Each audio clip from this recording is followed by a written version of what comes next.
Oh, is that what we're going to do? Really? There we go. All right. Almost. Hi. The next vote for Speaker is in just a few hours, starting at 10 a.m., and Jim Jordan is still in the race. Not the human race, the race for Speaker. The last time we left Jim Jordan, he had lost a second round for Speaker and was planning a third round for Thursday, even though his closest advisors told him he would go from 20 defectors to possibly 35. And if he subjected the House to a fourth round, it would be 50 or higher. But Jordan can't quit because the alternative is being a loser, showing weakness. And then all his political enemies will make a banquet out of his political and personal life.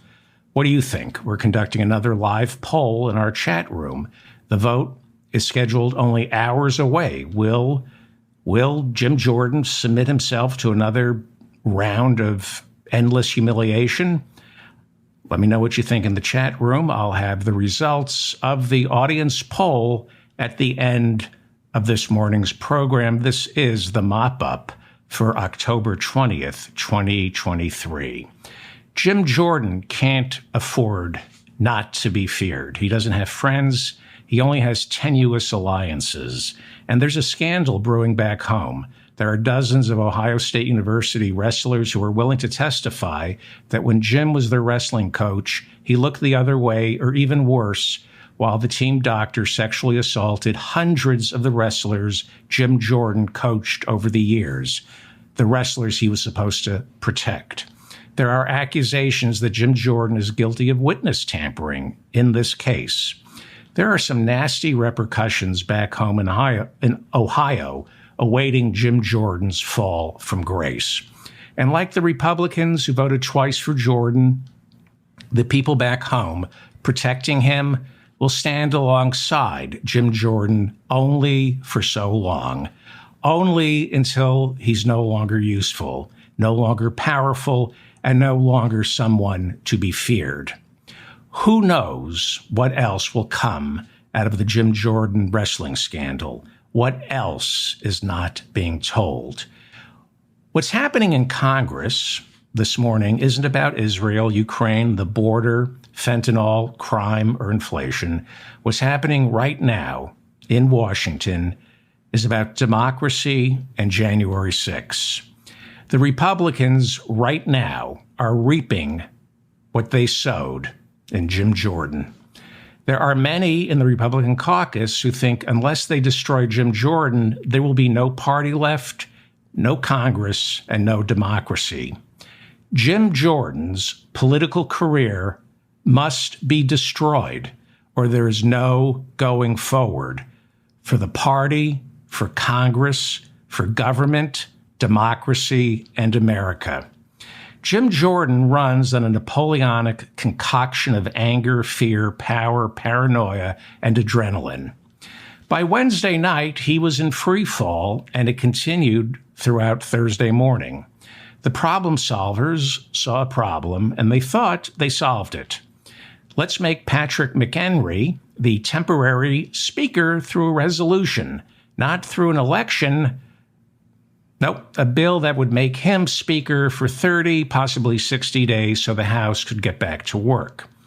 Now, initially, Jim Jordan was against that idea because it could only get passed if the Democrats were on board.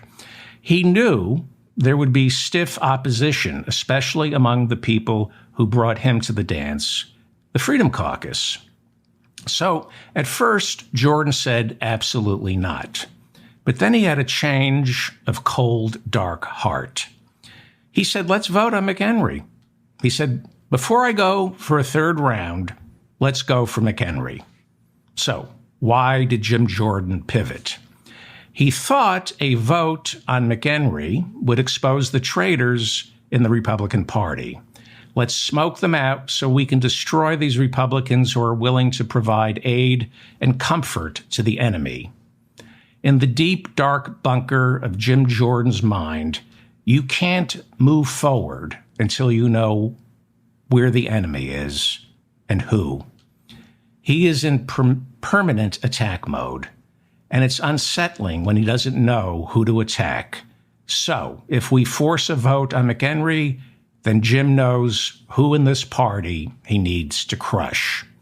Jim Jordan views politics as war, not helping people, not getting things done. It's all about defeating the enemy, destroy the enemy. He didn't come to Washington to build anything. He came to Washington to destroy the Democrats and our government.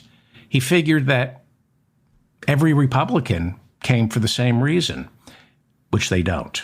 Believe it or not every Republican is as bad as Jim Jordan. Jim Jordan figured once the Republicans saw who in their party was willing to vote for McHenry, willing to work with the enemy, the Democrats, he could launch a backlash, a purge, a night of the long knives. And as the vote for McHenry, as it would go down in flames, he figured, his henchmen would drag the Republican traitors downstairs to be shown the studded belt. Their families would be doxxed, and they would beg for mercy and say, "I'm sorry, Jim. You're the leader I wasn't thinking. You have my support. And if you think I'm exaggerating, I'm not." This is what has been going on in Washington all week. This is what is going on inside Jim Jordan's frenzied, vindictive, sleepless soul. You saw it Thursday. If you watch C-SPAN, you saw it in his gait, the way he talked, short of breath. He spent late Wednesday and early Thursday in reign of terror mode. And he thought it was going to work because it had to work, because that's the only trick in his repertoire. And it always seemed to work so well for Donald Trump, sort of, but not really. Wait, what? It didn't work for Trump? Well, I, Jim Jordan, won't make the same mistakes as mein Fuhrer. By Thursday morning, Jordan woke up to two sets of numbers. One whip count told him what he needed to believe, and the other whip count couldn't possibly be true because nobody can hate me that much. Again, he can only afford to lose 4 votes, and he had 20 defectors in Wednesday's second round of voting. And that is the number he clings to, 20. In his mind, 20. That's the magic number. He figures, I only need to win over 16 of them, and then I'm speaker. Because he figures McCarthy had 19 defectors after his first round, and he eventually won. So I can do this. I just need to meet with all 20 of the defectors and let them get to know me. They'll see I'm not the monster they think I am. I will politely tell them we could do this the easy way or the hard way, and it's up to you. I'm giving you a choice, easy way or hard way, because I'm a nice guy. So that was the whip count Jim Jordan wanted to believe Thursday morning. 20 defectors, and all I need to do is win over 16. But then there was the whip count that was rooted in reality.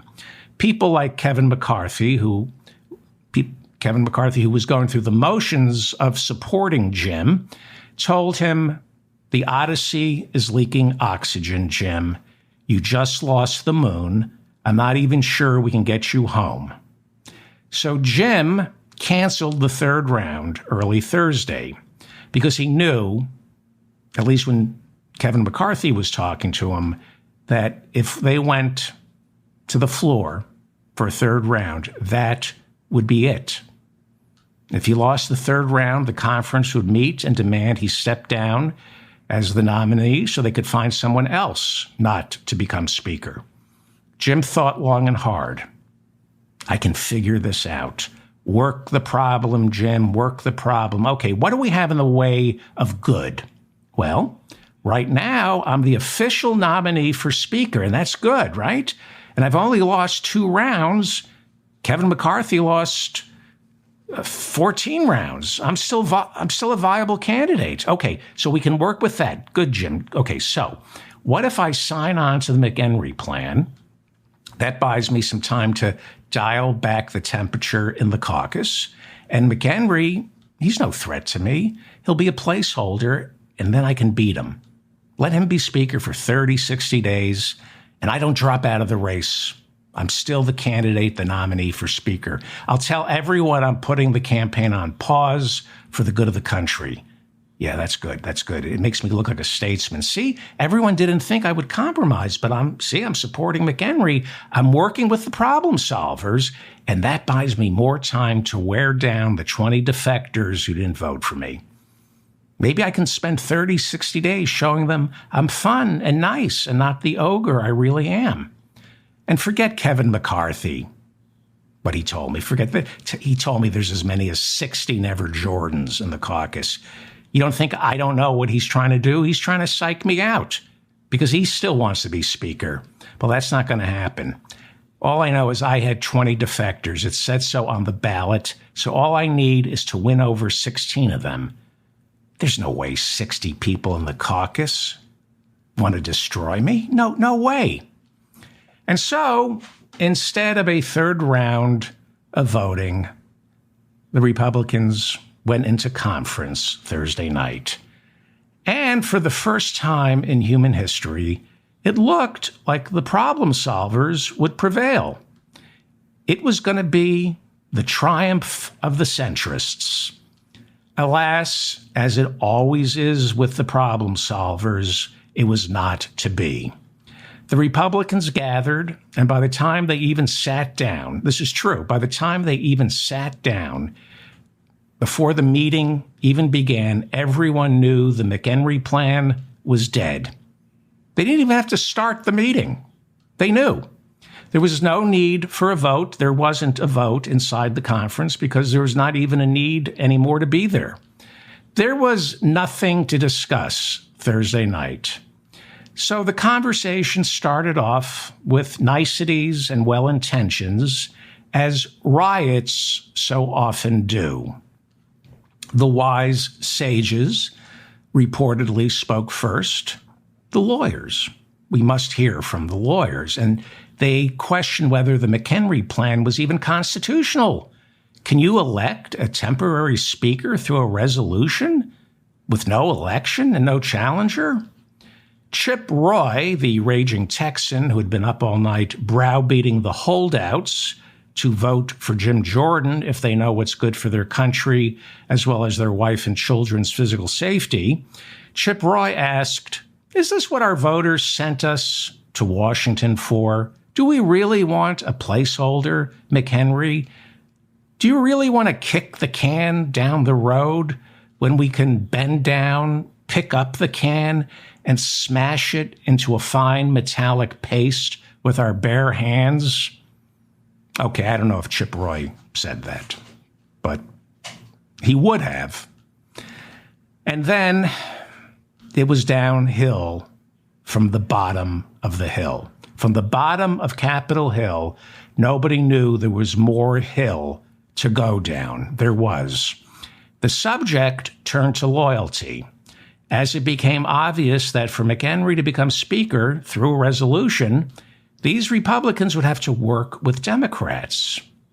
And who amongst us would be willing to make nice with the Democrats?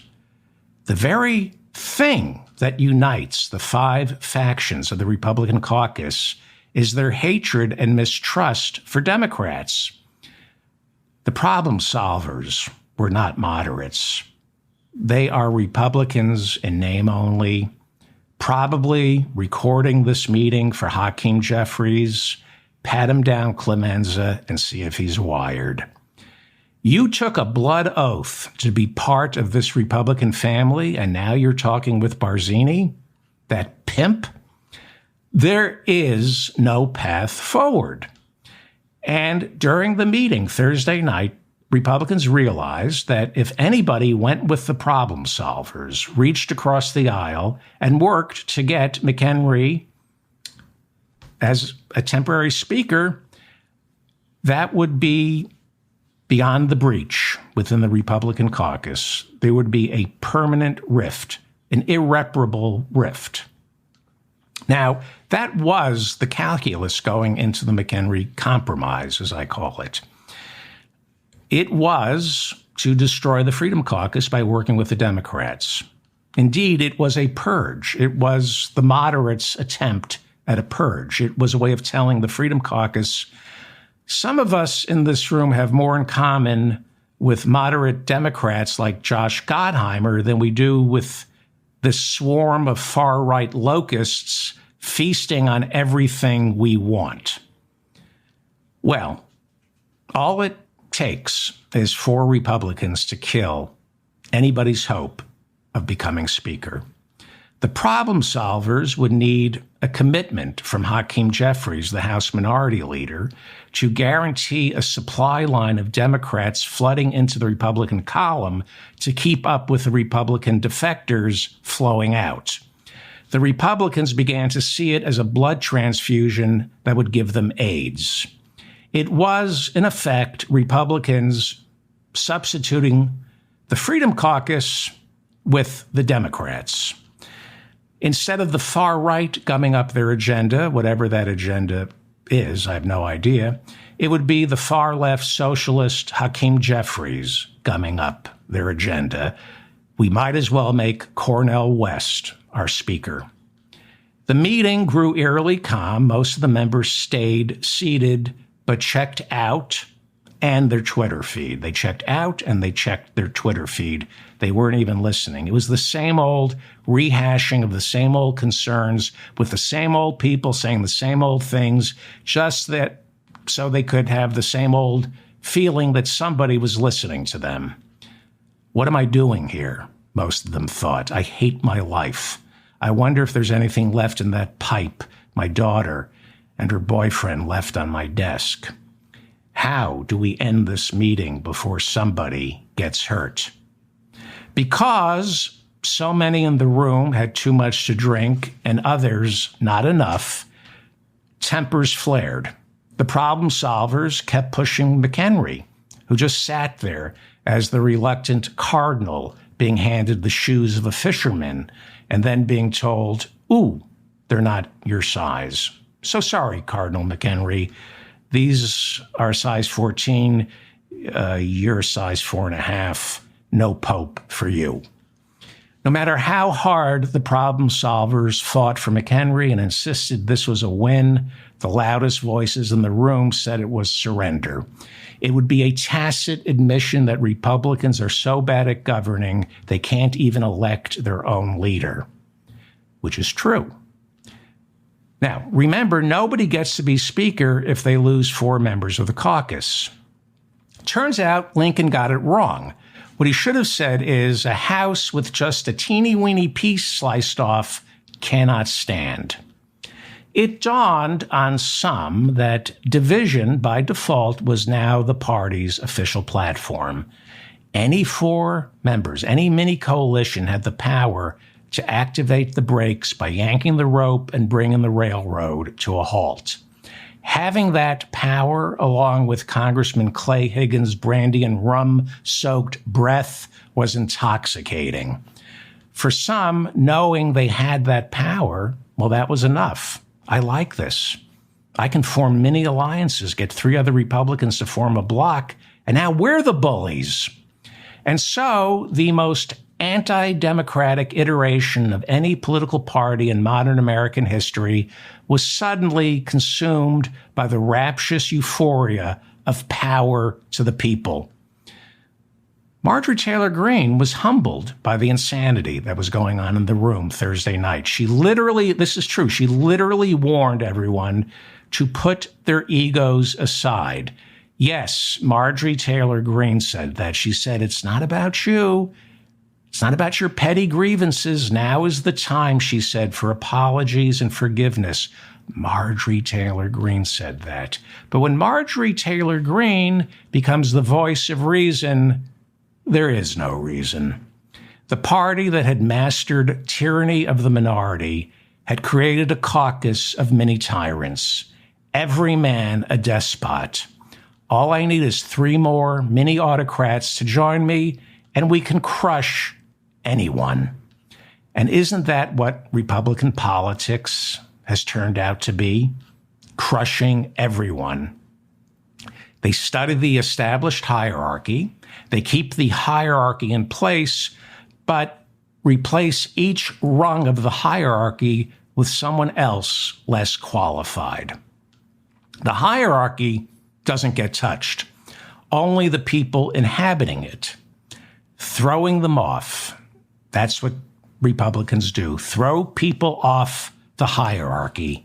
And the higher up they are, the harder they land. And Jim Jordan sat there knowing this. His would be a hard fall. He'd be crushed, flattened, and rolled, then served with powdered sugar and maple syrup. He knew he had to stay up there at the top of the hierarchy. He had to be the party's nominee for Speaker, else his enemies and shady past would consume him. For the first time in a week, Jim Jordan was scared, and he looked across the room and saw many visions of himself. What happened? Republicans had become too good at minority rule. That's what happened. They had been outnumbered for decades, losing the popular vote in every presidential election but one since 1988.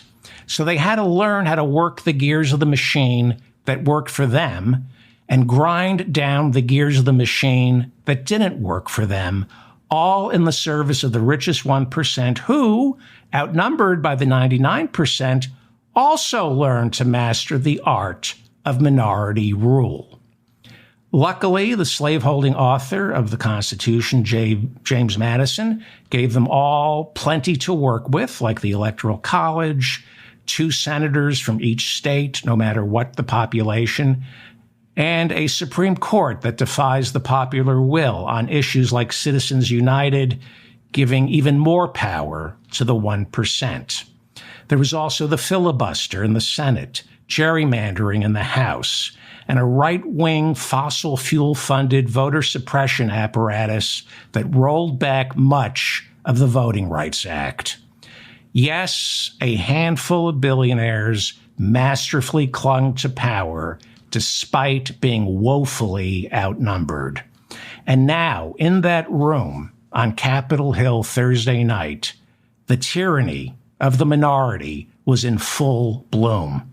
All it took was a minority of 4 defectors, and they could block the next speaker. All it would take is 4 defectors. Matt Gaetz walked into Thursday's conference ready to kill the McHenry Compromise. He called it Speaker Light. He said making McHenry king for a day was just putting off the inevitable. Matt Gaetz doesn't care who was Speaker. He supported Scalise when Scalise was the nominee, and now it's Jim Jordan, so Matt Gaetz supports Jim Jordan. Gaetz, like Jordan, needs to be feared in order to squash an ethics investigation that they say involves mishandling campaign funds and, they say, the trafficking of underage girls to Washington, D.C., allegedly, and drugs. This is a serious ethics investigation that Kevin McCarthy, since he was deposed, won't shut up about. Matt Gaetz's gambit is stay out in front. Remind whoever the next speaker is that I can do to you what I did to Kevin McCarthy, so you better kill that ethics investigation that Kevin McCarthy won't keep bringing up in conversation now that he's no longer speaker. So Gaetz, he was in. He was going to vote for Jordan. And he told everyone at the conference that instead of this meeting, we should be upstairs right now voting for Jim. And a chill probably went down Jim Jordan's spine when Matt Gaetz said that, because Jordan knew Gaetz is an agent of chaos who wants nobody in charge. And Jim Jordan knew that Gaetz knew that Jordan didn't have the votes, and that by pushing to vote for Jordan right now, Gaetz was trying to destroy him. Jordan knew that Gaetz knew that Jordan needed time before the third round, which, if it went upstairs right now, Jordan would surely lose. Jordan knew that Gates knew that Jordan needed McHenry to vamp for 30 or 60 more days. Gates knew Jordan knew what I knew. And so he praised Jim Jordan in the conference to death. He praised him to death. Let's fight for Jim, knowing Jim would surely die. And Gates wasn't alone. A lot of Republicans were grateful that Matt Gaetz was pushing the vote. A lot of Republicans opposed to Jim Jordan also figured instead of meeting in this conference room Thursday night to discuss McHenry, they should all be up on the floor right now voting Jim Jordan into oblivion, because Jim Jordan was the real issue in the room Thursday night, not making McHenry the temporary speaker. The real issue in the room Thursday night that nobody was willing to address is, what do we do about Jim Jordan? How do we make him go away? But nobody was willing to go on record to say that, not even Matt Gaetz. By postponing the third round, Jordan gave himself a stay of execution, but many in the room wanted to go upstairs, pull the switch, and fry him. Jordan had to be dealt with. The real issue wasn't how do we elect a speaker? The issue was, how do we rid this caucus of Jim Jordan? But Jim Jordan didn't want to go away. He couldn't. He liked being the official nominee. He needed to be the official nominee. Sure, it wasn't speaker, but it was still a title. It left room for hope and dignity, all of which would surely dissipate once they vote again and I lose everything. Everything. Jordan hung on to the idea of a temporary speaker, the McHenry Compromise. It meant he wouldn't have to do the unimaginable, admit defeat to himself and his family. He could live to fight another day. And isn't that what keeps Jim Jordan going, living to fight another day? He's a fighter. That's how Elise Stefanik described Jordan in her nominating speech. He's a fighter. That's what he does. He fights. In fact, I suspect for Jim Jordan, the fight is way more important than ever becoming a speaker. Rather than admit to himself that he is mentally deformed, he felt sorry for himself. Because isn't that what bullies always end up doing? He sat there and thought, they owe me 13 more rounds. It's not fair. They gave Kevin McCarthy 15 rounds. I only got 2. I'm entitled to 13 more rounds, but not right now. I need time. But it's not fair. Why does McCarthy get 15 rounds and I don't? Why? Because he's taller than I am? I hate that, the way he moves in close and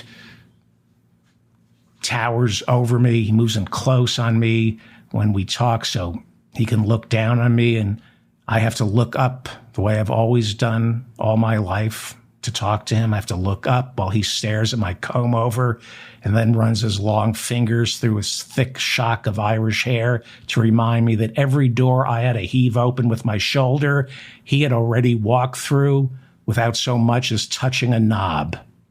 I see the way Marjorie Taylor Greene and Lauren Boebert look at him. I see the way those Fox News pretties with their raspberry lipstick laugh at everything Jim Jordan says in the green room, even when he's not trying to be funny. The hell with him and his snooty genetic luck. Since I cannot prove a lover, I am determined to prove a villain. Every single slight from the past flooded Jim Jordan's temporal lobe of white male grievance. He stopped listening to the chatter in the room. This wasn't about Israel, Ukraine, Taiwan, or a 2024 budget. This wasn't about governing or the party or Congress. This was about me, Jim Jordan. and I need more time. Time to still be relevant, time to work the problem and get those 20 defectors to fear me. How do I get them to fear me? I need time. The same reason we needed to delay the certification for Joe Biden on January 6th. I need to buy time. And I'm not going to make the same mistake mein Führer made. I'm going to buy more time. And McHenry, he buys me more time. That's what was going on in his mind during Thursday's meeting. But his enemies were digging in. They knew precisely why he was pushing for McHenry, and they wanted to offer him no quarter, no possibility for even a graceful exit with his dignity still intact. Too many in that caucus wanted total defeat for Jim Jordan. They wouldn't say that. But he was the issue in the room Thursday night. Not Israel, not runaway spending. Jim Jordan was the issue. Democracy was the issue. If we don't destroy Jim Jordan, he will destroy our party and what's left of our democracy. 2/3 of us were too chicken shit to certify for Biden. We swept January 6th under the rug, where for nearly 3 years it festered and has stunk up our caucus. Making Jim Jordan speaker would be the culmination of all that. It would mean handing our party over to the insurrectionists who stormed this very building and tried to hang one of our own, Mike Pence. It's not just the Democrats who are Jim Jordan's enemies. It's anyone who stands in his way. Donald Trump, they thought, is a buffoon who had no idea how to pull the levers of power.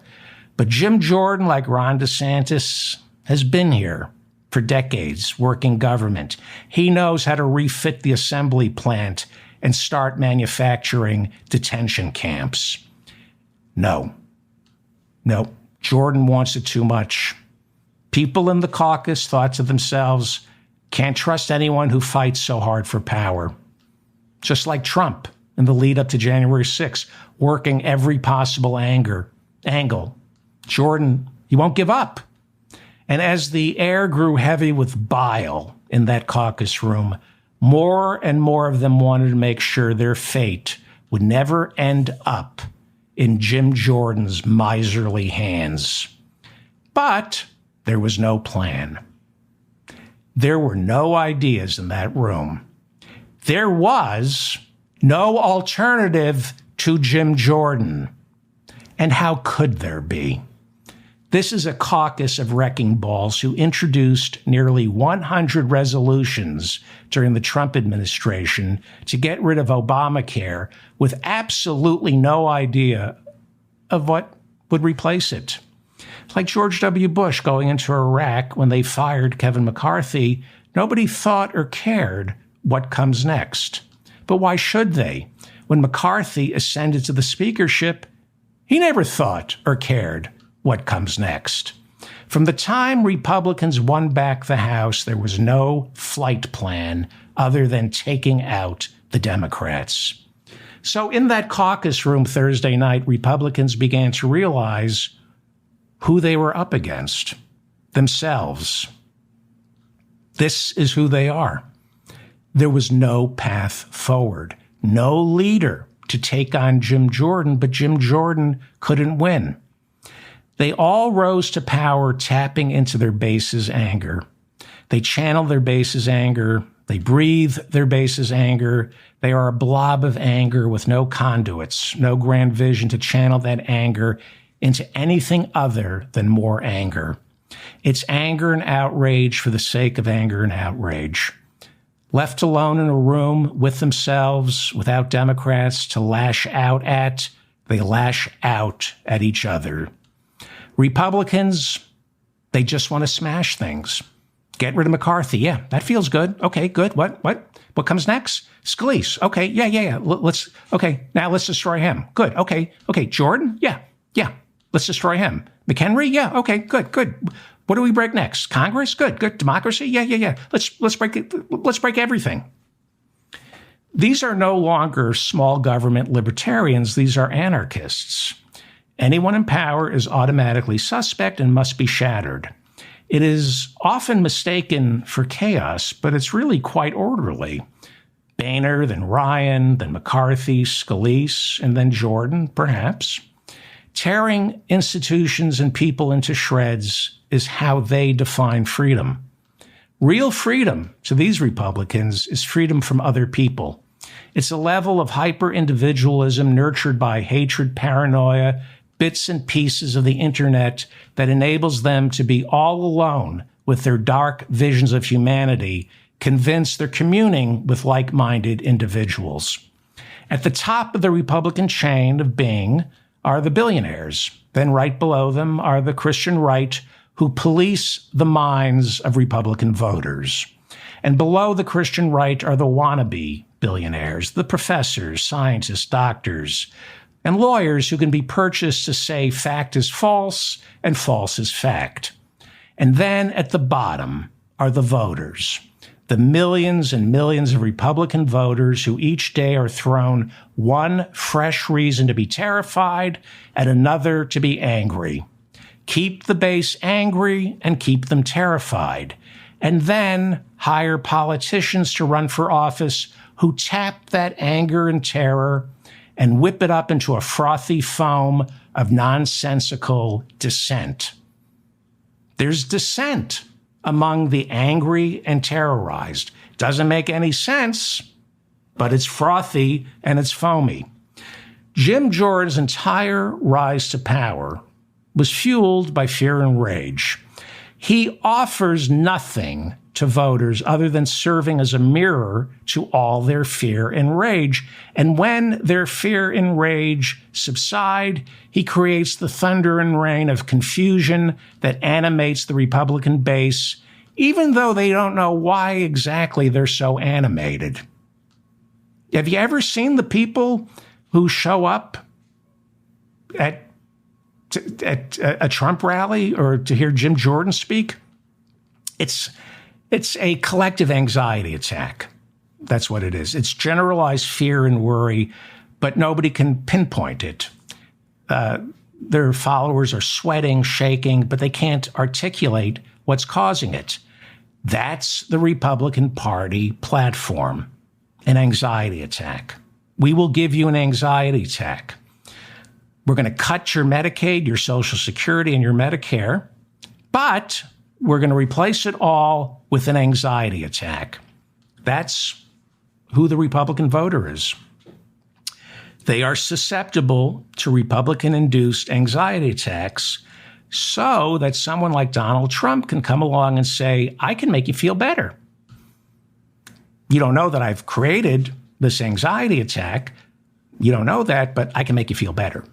I know you're anxious, but I can fix things for you because it's not your fault. It's not your fault you're feeling this way. It's the fault of the migrants, the Arabs, the gays, the Muslims, the lesbians, the transgender totalitarian drag queens, the blacks, the elitists, Marxists, socialists, Democrats, Rosie O'Donnell, and 80% of the Jews in America who didn't vote for me. The Republicans, going back to Ronald Reagan, have learned to first make voters frightened, right? Tell them Social Security is going to run out. It's not really going to run out, but tell them Social Security is going to run out. Tell them the Soviets are going to invade, and then make them angry. Angry at the fictitious black welfare queen wasting your taxes. Angry at the Russian people. And most importantly, angry at the Democrats who refuse to spend money on a Star Wars defense program to keep you safe, and they keep taxing your hard-earned money and giving it to people of color. Make them angry. Make them fearful and then angry. That's the Republican game. Make everyone fearful, then make them angry at the cause of their fear, and then offer a solution, a sunny solution that benefits the billionaires. We've gone from Ronald Reagan saying government isn't the solution, it's the problem. That was the first thing Ronald Reagan basically said as president. Government isn't the solution, it's the problem. And it's eventually morphed into what we have now. Government is the enemy. That's what we have now. Government is the enemy. And now, after that, government must be destroyed. So Jim Jordan this morning is an existential question for Republicans. He's an insurrectionist. He's part of Plan 2025, the Heritage Foundation's 100-day blueprint for Donald Trump to hit the ground running on day one and start dismantling the administrative state. When Vivek Ramaswamy promises to fire half the federal workforce in his first term, he didn't pick that number out of thin air. He was reading the Heritage Foundation's Plan 2025. Government is now the enemy. That is what people on the right running for president are saying openly. And what follows that? Democracy is the enemy. The Republican Party this morning must decide if they are for or against democracy. A vote for Jim Jordan is a vote against democracy. It is a vote for the false promise of rugged individualism. It is a vote for giving everyone a gun, a bunker, some prepper meals, a Bible, and a flag. It's a vote for a nation of petty warlords whose only concern is making certain their neighbor doesn't get more powerful than they do. Otherwise, that neighbor will take their wife and property. It's a mentality that doesn't lend itself to governance, democracy, or an inhabitable planet.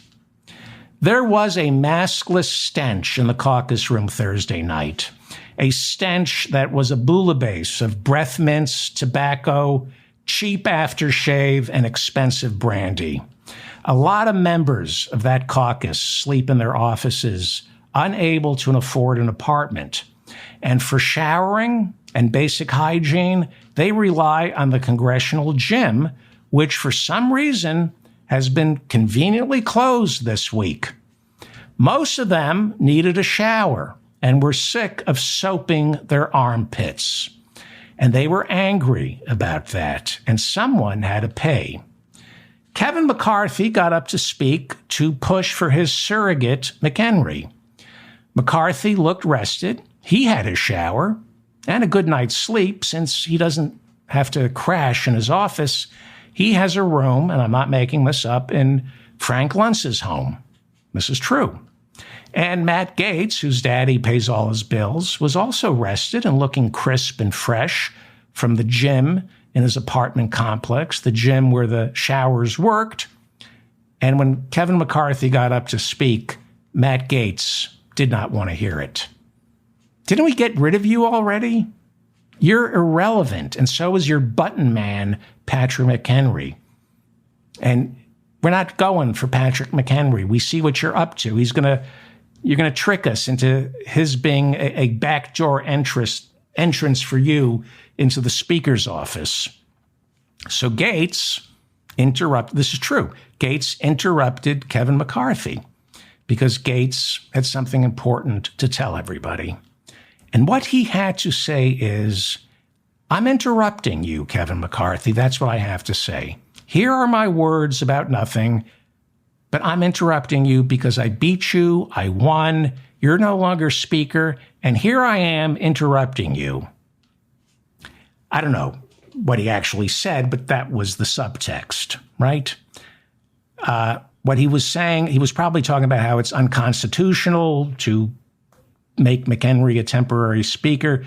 But what he was really saying to everyone in the room was, I took you down, old man. I ruined you, and you're not coming back. And McCarthy, and this is true, McCarthy lost it. Seriously, this had been obviously simmering for weeks, and at the top of his lungs, Kevin McCarthy told Matt Gaetz to shut the F up and told him to sit down. He said, you created this mess. And then it got really good. Mike Bost of Illinois, he's chairman of the Veterans Committee, and a veteran himself, lunged at Matt Gaetz. He shouted, "If you don't sit the F down, I'll put you down." And Bost had to be restrained. The same way back in January, Mike Rogers, chairman of the Armed Services Committee, lunged for Matt Gaetz and also had to be restrained. But that's who the Republicans are. They shout, they push, they lunge. This is a compilation of Mike Bost as a state representative. He likes to lunge, and it is this behavior in the state house that got the Republican Party's attention and said, let's make this man a congressman. He has what it takes. Once again, total power in one person's hands, not the American way. These damn bills that come out here all the damn time come out here at the last second, and I gotta try to figure out how to vote for my people. I'm sick of it. Every year, we give power to one person. Now we pass rules that stop each one of us. Enough! I feel like somebody trying to be released from Egypt. Let my people go! Vote no. Representative Bost, you're not recognized. We don't want someone like that carrying a concealed weapon. The House will be in order. The House will be in order. See him getting it. The House will be in order. When's it going to stop? Yeah. That is Mike Bost. That was 11 years ago, and they said, make this man a congressman, and he lunged at Matt Gaetz. Obviously not the only example of Republican congressmen resorting to violence, because that's all they have, and they think this is cute. Behind closed doors, the Republicans right now are acting out because Kevin McCarthy rewarded bad behavior when he was Speaker. He rewarded Jim Jordan, and he rewarded Marjorie Taylor Greene. Before Kevin McCarthy was Speaker, Marjorie Taylor Greene was a joke. She got stripped of all her committee assignments for her not-so-veiled threats against Nancy Pelosi. So, during her first term, she didn't do any work. She couldn't. She wasn't sitting on any committees. She traveled around the country with Donald Trump, and while everybody else in the Republican caucus was working, she was busy becoming famous. She freelanced while the rest of the caucus worked. But McCarthy knew in January that she had clout. Donald Trump loved her, so he made a deal. She was a member of the Freedom Caucus, right? And the Freedom Caucus did not want Kevin McCarthy. But Kevin McCarthy made a deal with Marjorie Taylor Greene. Support me, and you not only get your committee assignments back, they will be choice assignments. He put her on the all-powerful House Committee of Oversight and Accountability. The last person who should be sitting on the Oversight Committee is Marjorie Taylor Greene. That's where the hearings about the weaponization of government are being held, Hunter Biden, Twitter, election interference, the FBI, and of course, impeaching Joe Biden. That's where she got to shine. She's been shining all year. She bought a pair of glasses so she could look studious during the hearings. And she has been the center of attention. And it's an insult to serious Republican lawmakers. There are a few. And then Kevin McCarthy rewarded more bad behavior by making Jim Jordan the chairman of the Judiciary Committee, even though Jim Jordan, I don't know if I ever mentioned this, but Jim Jordan never passed the bar exam. Went to law school, couldn't pass the bar exam, and was never serious about our criminal justice system. He was interested in using the House Judiciary Committee for show trials, primarily using his powers as a committee chairman to fight Donald Trump's battles. And so Kevin McCarthy taught his caucus a collective lesson. The squeaky wheel gets the oil, but the cannon shot gets the whole limousine. Most of these Republicans, they can't demean themselves in public the way Jim Jordan can or Marjorie Taylor Greene can. But in all abusive families, eventually, when you get them behind closed doors, they act out. Why should Marjorie and Jim get to be the only ones who are angry? Because I'm angry too. And apparently that's the only way to be heard around here, to get things around here, by being angry and menacing and threatening people. He elevated Jim Jordan and Marjorie Taylor Greene, and that gave license to the entire caucus to act out. It's bad parenting. In this post-January 6 landscape, where 2/3 of the House caucus refused to certify the election for Joe Biden, the coin of the realm in the Republican Party became brute force. And the nomination of Jim Jordan for Speaker has been turned into a referendum on whether the coin of the realm would be backed by rage, intimidation, physical and emotional threats, or would the coin of the realm be backed by the full faith and credit of good old-fashioned horse trading? That's what Republicans used to do. They horse traded. They didn't bully and threaten people. But that's what's going on right now. I reported on the threats and intimidation that started last Friday when Jim Jordan got the nomination. There were threats unleashed by Jordan and his surrogates starting last Friday night when he counted 50 Republicans who weren't going to vote for him. Now, this is not exaggeration. Jim Jordan, starting last Friday, was utterly convinced that this caucus would cave if he played hardball and threw at the head. We are now learning that it was far worse than anyone knew. This is far worse than anyone knew. It was a mini version of January 6.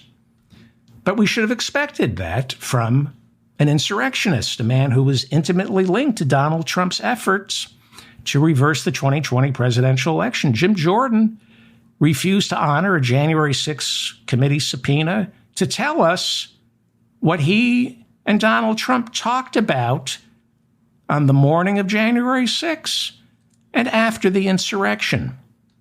Within minutes of pay attention to this, please. Within minutes of becoming a Jordan defector on Wednesday, Marionette Miller Meeks of Iowa said, quote, "I have received credible death threats and a barrage of threatening calls." She said, "One thing I cannot stomach or support is a bully." Well, you're a Republican. You can't stomach a bully when the bully comes after you. You're a Republican. You oppose abortion until your daughter needs one. You oppose gender-affirming care until your child needs it. After not voting for Jim Jordan, Congressman Drew Ferguson from Georgia said he had to get a sheriff to guard his daughter's school. He was so frightened by the death threats. It's a mini January 6. Congressman Nick LaLota of New York voted twice against Jordan, and on Wednesday, he released a text he received that read, "I'll whip all of the hair out of your effing head." Then again, he is from New York. That's how we say way to go in New York. Don Bacon is a Republican from Nebraska. He represents a district that went for Joe Biden back in 2020. Twice he voted no on Jim Jordan, and he ended up getting doxxed by Jordan's attack machine. And not just Congressman Bacon, but his wife, who received anonymous texts and voicemails that were chilling. This is a well-oiled MAGA attack machine. But what did they expect? You're Republicans, and you joined a party whose core tenet is might makes right. Steve Womack of Arkansas already despised Jordan for the way he kneecapped Steve Scalise. By Wednesday night, he had had enough. He pretty much expected to be attacked, and he wasn't surprised by those attacks. But what surprised Steve Womack was Jim Jordan acting like he had no idea this was going on. And then when Jim was told by everyone what was going on, the threats, the death threats, finally, like Donald Trump on January 6th, he called off his jackals. He finally took to Twitter and said, this kind of behavior has no place in politics. What he really meant to say, though, was, okay, guys, you better stop. It's backfiring on us. It's not working. Death threats. He did if you don't vote for me, you're off all these committees, and I'm going to do a primary challenge. But he has henchmen. He has the baseball bat. He has the baseball bat. There is a third round of votes scheduled for today, supposedly. What do you think? We're taking a poll in our chat room. Right now, it's a live poll. Do you think Jim Jordan will schedule a third round of votes, which he most assuredly will lose? Turns out threatening Republicans, having them fear for their lives, doesn't get people in your column. Doesn't work. Who would have guessed? Is he going to schedule a vote? I'll read the results of the poll in a second. What's going to happen? Where do we go from here? Congressman Bost, where do we go from here? When's it going to stop? When's it going to stop? When Republicans stop sending fruit baskets to Congress like you and Jim Jordan, that's when it stops.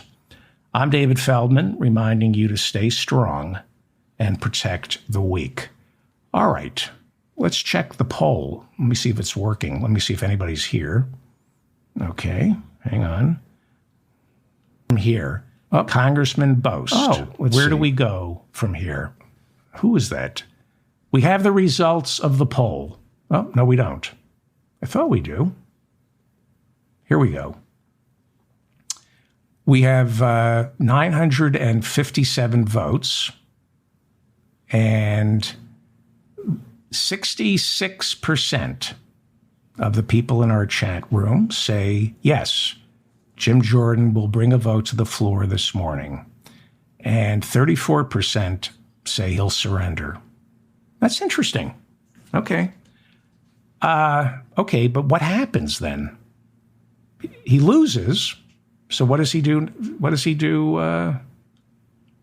What happens next? Uncharted waters.